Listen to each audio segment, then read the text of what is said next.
can't see anymore, so I printed it in really big print. So thank you for joining us for the 6th annual Blesie Tree Walk. I can't believe it's already been 6 years since the Blesie Tree Foundation was established. The Ghosh Center staff, along with kind-hearted people like you, have helped countless patients and their families by lifting their spirits as well as giving them strength and hope. Cancer doesn't have to be life-ending, but it usually is life-changing. A cancer diagnosis instantaneously turns life upside down for patients and their families.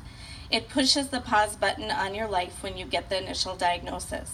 I remember the exact moment when we got Eric's diagnosis of cancer. It's like time stopped and we needed time to take it all in. After that, we took the next step toward treatment options and took it one day at a time from there. Every day was hard and emotions were all over the place, but we soon became blessed with one kind act after another from family and friends and even strangers. I can't tell you how much of a positive difference that made to both Eric and myself. It made us smile, it lifted our spirits, and it gave us strength when we most needed it. While accurate diagnosis and effective treatment are critical, simple acts of kindness can be very effective in uplifting the patient's spirit and may even contribute to improving outcomes for those experiencing the frightening journey called cancer. I've been reading some stories regarding the impact acts of kindness can have on cancer patients. I'd like to share just a couple of these short stories with you. Felicia Mitchell is a poet and writer, she lives in southwestern Virginia where she teaches at a local college. She was diagnosed with breast cancer in 2010, and this is her story of how acts of kindness impacted her in her fight against cancer. I am no fragile flower. I am a woman who fends for herself. When cancer made me want to prove to friends and family that I was invincible as ever, the telltale scarf I wore on my head turned me into a kindness magnet that even attracted strangers. I learned that, strangely enough, random acts of kindness from strangers could also make the cancer experience more bearable. There was a woman in a department store one morning who noticed me and then waited in her truck until I left the store.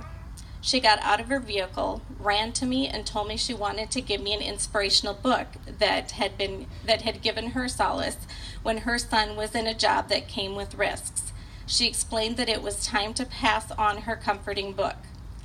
While the book was nice, and I one day passed it on too, it was the kind gesture that touched me. Here was a stranger who paused in her day to tell me not to be afraid. Was I afraid? Did I need anybody to tell me not to be afraid? Was I not strong? Maybe sometimes even independent spirits need solace too. At an art gallery, I was gazing at a painting when a woman wandered over to me and asked me about my scarf. It turned out she wanted to give me heart for what she perceived would be a difficult journey. Did I need the heart to soldier on? Did I need a pep talk from a stranger in an art gallery? I guess I did. That woman and I shared a kinship in a short 10 minutes before we both went back to the paintings. She left, but her kind gesture stayed. Maybe I did need to pause and take heart.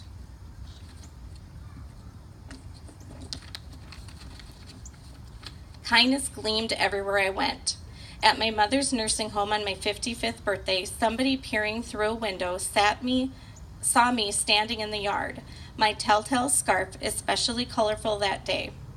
It was flu season and my health challenges were prohibiting me from going inside, so I stood at my mother's window to try to catch her attention. After a visitor stopped to ask me what I was doing, she went inside and arranged for my mother to be bundled up and brought out on the porch. I am happy that I learned to accept the kindness of strangers in gestures that ultimately seemed more like heartfelt gifts than random acts.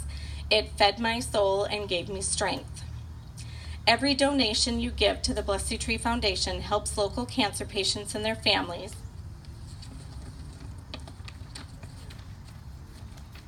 by putting a smile in their heart and feeds their soul to keep fighting the fight.